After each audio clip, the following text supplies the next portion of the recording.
Hello everyone, welcome back to my channel হৈমস kitchen. আজকে হৈমস কিচেনে অনেকদিন পরে ফিরে এলাম। আমাদের দেশে নেট সমস্যার কারণে আমরা ভিডিও আপলোড করতে পারছিলাম না, যার কারণে আপনাদের সাথে রেসিপিও শেয়ার করা হচ্ছিল না। তো ভিউয়ার্স, অনেকদিন পরে ভাবলাম আপনাদের সাথে কি শেয়ার করা যায়, এই জন্য চলে এলাম মজাদার চকলেট কেকের একটা রেসিপি নিয়ে। তো আজকের রেসিপিটা খুবই সহজ এবং যারা ওভেনে বা চুলায় দুই ধরনেরই কেক তৈরি করতে চান তাদের জন্য আজকের রেসিপিটা খুবই কাজে দিবে। একই ব্যাটার দিয়ে আমি কিভাবে ওভেন এবং চুলায় এই কেকটা তৈরি করেছি সেই ভিডিওই আপনাদের সাথে শেয়ার করতে যাচ্ছি। চলুন তাহলে শুরু করা যাক। আজকের রেসিপির জন্য এখানে আমি প্রথমেই শুকনো উপকরণগুলোকে একসাথে করে নিচ্ছি। এজন্য এখানে নিয়েছি 1 কাপ পরিমাণে ময়দা। আজকের উপকরণ দিয়ে আমি যেহেতু দুই ধরনের কেক তৈরি করব, যে কোনো এক ধরনের কেক তৈরি করতে চাইলে অবশ্যই এখানে যতটা পরিমাণ উপকরণ নিয়েছি তার অর্ধেকটা পরিমাণ করে নিতে হবে। এখানে আমি ময়দার সাথে অ্যাড করেছি 1/4 চা চামচ বেকিং সোডা আর সাথে দিয়েছি 1/2 চা চামচ বেকিং পাউডার। ভালো কেক তৈরি করতে চাইলে অবশ্যই দুই ধরনের পাউডারই ব্যবহার করতে হবে। দিয়ে দিয়েছি এখানে 2 টেবিল চামচ গুঁড়ো দুধ,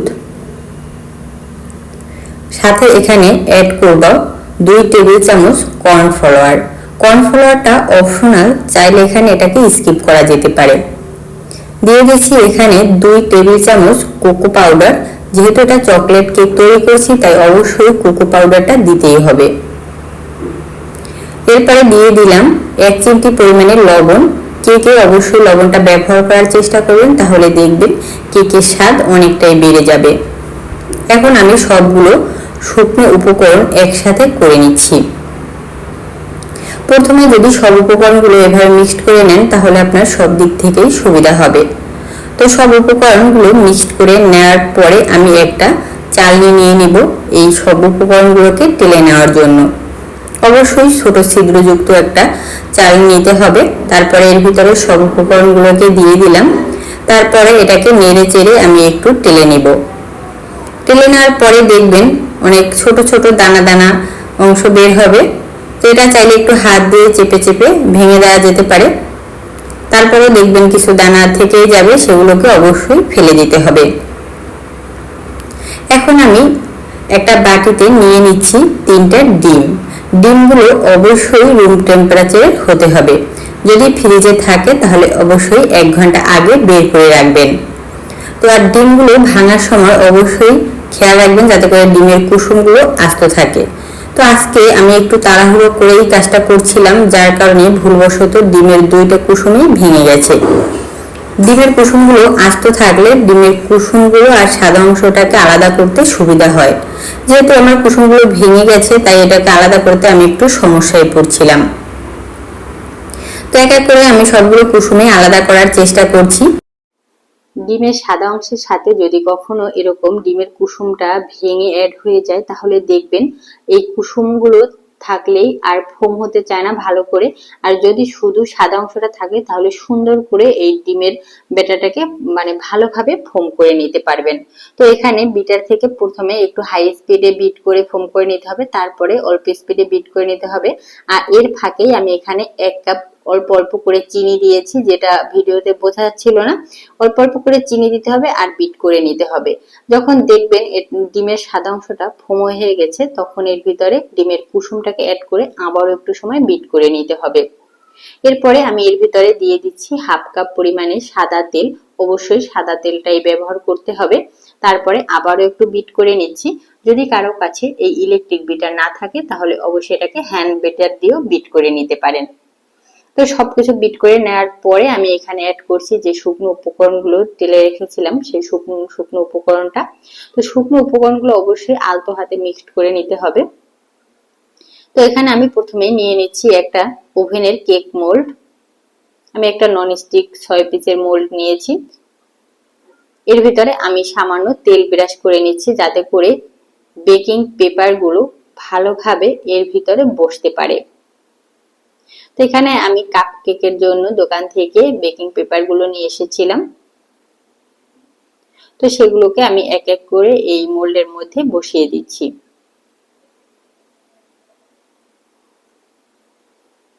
এগুলো আপনি যে কোনো কেকের দোকানে পেয়ে যাবেন, আবার অনলাইনেও পেয়ে যেতে পারেন। তো দেখুন আমার এখানে কেকের ব্যাটারটা রেডি হয়ে গেছে, কতটা সুন্দর হয়েছে ব্যাটারটার কালারটা এখনই। তো এখানে আমি আলতো হাতে আবার একটু মিক্সড করে নিচ্ছি। আর কেকের ব্যাটার রেডি করার পরে এটা বেশি সময় রেখে দেওয়া যাবে না, অতিরিক্ত 15 মিনিটের মতো রেখে দিতে পারেন, কিন্তু অতিরিক্ত বেশি সময় রেখে দিলে সেই কেক আর ফুলতে চাইবে না। তো এখন আমি একটা চামচ দিয়ে এখানে কেকের ব্যাটারটাকে মোল্ডে নিয়ে নিচ্ছি। আর অনেক বেশি পরিমাণে এখানে দেওয়া যাবে না, অর্ধেকটা পরিমাণে ভর্তি করে দিতে হবে, কারণ এই কেকের মোল্ডের ভিতরে যদি অর্ধেকটা দেন এটাই ফুলে একেবারে উঁচু উঁচু হয়ে যাবে। তো এক এক করে আমি সবগুলো মোল্ডের মধ্যেই কেকের ব্যাটারটা নিয়ে নিয়েছি। তো ওভেন আমি 180°C তাপমাত্রা এখানে প্রিহিট হতে রেখে দিয়েছিলাম। তো প্রায় 10 মিনিটের মতো এখানে প্রিহিটের জন্য রেখে দিয়েছিলাম, প্রায় হয়ে এসেছে। এখন আমি প্রথমে এখানে 160° সিলেক্ট করে তারপরে যতটা সময় লাগবে কেকটা হতে সেই পরিমাণ সময়টা সিলেক্ট করে দিলাম। এখানে আমি 15 মিনিটের মতো সিলেক্ট করেছি, যদিও এখানে আমার আরো প্রায় 7 মিনিটের মতো বেশি পরিমাণে দিতে হয়েছিল, সেটা আমি পরে দিয়েছিলাম। এরপরে আমি কেকের মোল্ডটা বসিয়ে দিয়েছি। তো ওভেনের কেকটা হতে হতে এদিকে আমার চুলার যে কেকটা সেটাও আমি একটা মোল্ড নিয়েছি, তার ভিতরে একটু তেল ব্রাশ করে একটা বেকিং পেপার সেটাকে ছড়িয়ে নিয়েছি। তো অন্যদিকে চুলায় আমি একটা প্যান বসিয়েছি, সেই প্যানের মধ্যে দিয়ে দিচ্ছি কিছু সাদা কাগজ। এরপরে দিয়ে দিলাম একটা স্ট্যান্ড, এটা একেবারে সমতল একটা স্ট্যান্ড হতে হবে, কোনো উঁচু স্ট্যান্ড হওয়া যাবে না। তো এটাকে আমি ঢেকে দিলাম একটা অ্যালুমিনিয়ামের ঢাকনা দিয়ে। যদি কাচের ঢাকনা দেই সেই কেকটার উপরে কালার আসতে চায় না, আবার কেকটা ভালো ফুলতেও চায় না। তাই অবশ্যই চুলায় কেক তৈরি করলে এখানে এই জিনিসটা মাথায় রাখবেন যে একটা অ্যালুমিনিয়ামের ঢাকনা দিয়ে ঢাকার চেষ্টা করবেন। তো এরপরে এটাও কিন্তু প্রিহিট হয়ে গেছে। এখন এর ভিতরে আমি কেকের মোল্ডটা বসিয়ে দিলাম, তারপরে ঢাকনাটা দিয়ে দিলাম। তো ঢাকনাটা দেওয়ার পরে এর উপরে একটা ভারী কিছু দিয়ে একটু ওজন দিতে হবে, যাতে করে এটার সাইড থেকে ফাঁকা হয়ে বাতাস বের হতে না পারে। সেই জন্য আমি একটা ছোট হামানদিস্তা ছিল সেটা উপরে দিয়ে দিলাম আমার সুবিধার জন্য। আপনার সুবিধা মতো কোনো একটা ভারী কিছু উপরে দিয়ে দিবেন। তো চুলার কেকটা হতে বেশ সময় লাগবে, এখানে প্রায় আমার 1.5-2 ঘন্টার মতো সময় লেগেছিল। আর চুলার হিটটা ঠিক এরকমটা থাকবে, একেবারে লো না, লো থেকে একটু বেশি কিন্তু অনেক বেশি না, মিডিয়াম করা যাবে না। এদিকে কিন্তু আমার ওভেনের কেকটা হয়ে এসেছে। দেখুন কেকগুলো কতটা সুন্দর ফুলেছে। আর কেকটা কিন্তু আমি সরাসরি ওভেনের ভিতরে প্লেটের উপরে বসিয়ে দিয়েছিলাম, কোনো স্ট্যান্ড দেইনি। তো ওভেনের কেকটা আমি বের করে নিয়েছি, এটার কালারটা দেখুন কতটা সুন্দর এসেছে। আর কেকগুলো ফুলেও কিন্তু একেবারে ডাবল হয়ে গেছে। তো ভিউয়ার্স, আজকের যে ওভেনে কেকটা দেখালাম, সবার বাসায় তো আর ওভেন থাকে না, তাই আমি সবার সুবিধার জন্য চুলায়ও কেকটা তৈরি করে দেখিয়েছি।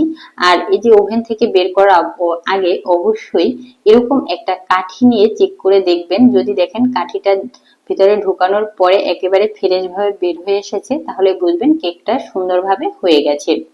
যদি দেখেন কাঠের সাথে কোনো কিছু লেগে আছে, তাহলে বুঝবেন যে কেকটা হয়নি, আরো কিছু সময় এটাকে বেক করতে হবে। তো আমার কেকটাও 15 মিনিটে হয়নি, আমি আরো প্রায় 7 মিনিটের মতো বেক করেছি, তারপরে কেকটাকে নামিয়ে নিয়েছি। তো দেখুন কেকটা কতটা সফট হয়েছে, আমার হাজবেন্ড এটাকে ভেঙে নিচ্ছে। আর এটার ভিতরটা দেখুন কতটা সুন্দর হয়েছে। আপনাকে যদি তৈরি করে এটা দেওয়া হয় হঠাৎ করে, যারা নতুন তারা কিন্তু বুঝতে পারবেন না যে এটা বাসায় তৈরি। এটা কিন্তু একেবারে দোকানের মতোই তৈরি হয়েছে। আমার ছেলেও মাঝে কেক চেক করছিল, ভিডিওতে বুঝতে পেরেছেন কিনা জানি না, সে এখন সবকিছুই কপি করে।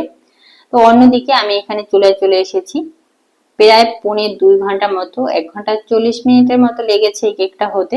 দেখুন কেকটা ফেটে কিন্তু চৌচির, এতটা সুন্দর হয়েছে কেকটা কি বলবো। তো আমি এখানেও একটা কাঠি দিয়ে চেক করে নিচ্ছি। তো এই কাঠিটা দেখুন একেবারে ফ্রেশ বের হয়েছে, এটার সাথে কিছু লেগে নেই। তো কেকটা হয়ে গেছে। আর কেক হয়ে গেলে কিন্তু একটা কেকের সুন্দর গন্ধে দেখবেন ঘর ভরে যাবে। তো কেকটাকে আমি নামিয়ে নিয়েছি। এখন আমি একটা ছুরি দিয়ে এটার সাইডগুলো একটু আলগা করে নিচ্ছি, যাতে করে এটা বের করতে সুবিধা হয়। তো এটাকে আমি একটা প্লেটে নিয়েছি, তারপরে এর পিছনে যে পেপারটা দিয়েছিলাম সেটাকে আমি তুলে নিচ্ছি। আর কেকটা আমি কেটে দেখাবো যে এটা কতটা সফট হয়েছে। ভিউয়ার্স, আজকে রেসিপি দুইটা আপনাদের কাছে কেমন লেগেছে অবশ্যই কমেন্টস বক্সে জানাবেন। আর যদি কোনো প্রশ্ন থাকে অবশ্যই আমাকে কমেন্টস বক্সে করতে পারেন, আমি আপনাদের রিপ্লাই দেওয়ার চেষ্টা করব। তো এটাকে আমি একটু পিছনের বেকিং পেপারটা খুলে তারপরে দেখিয়ে দিচ্ছি এটা কতটা নরম হয়েছে। এই যে আমি একটা সাদা কাগজ ছিঁড়ে ছিঁড়ে ব্যবহার করেছি, সেটার কারণ হচ্ছে সাদা কাগজ দিলে দেখেছি যে অনেক সুন্দর কালার আসে এবং কেকটাও ফুলতে খুব হেল্প হয়। এখানে যদি ভ্যানিলা কেক হতো তাহলে দেখতেন যে এটার কালারটা কতটা সুন্দর আসে শুধু কাগজের জন্য। যেহেতু এটা চকলেট কেক তাই এটার কালারটা অতটা বোঝা যায় না। তো ভিউয়ার্স, আমি সবগুলো কেক ছোট ছোট টুকরো করে কেটে নিয়েছি। আর ভিডিও আজকে এই পর্যন্তই। সবাই অনেক অনেক ভালো থাকবেন, সুস্থ থাকবেন। টাটা।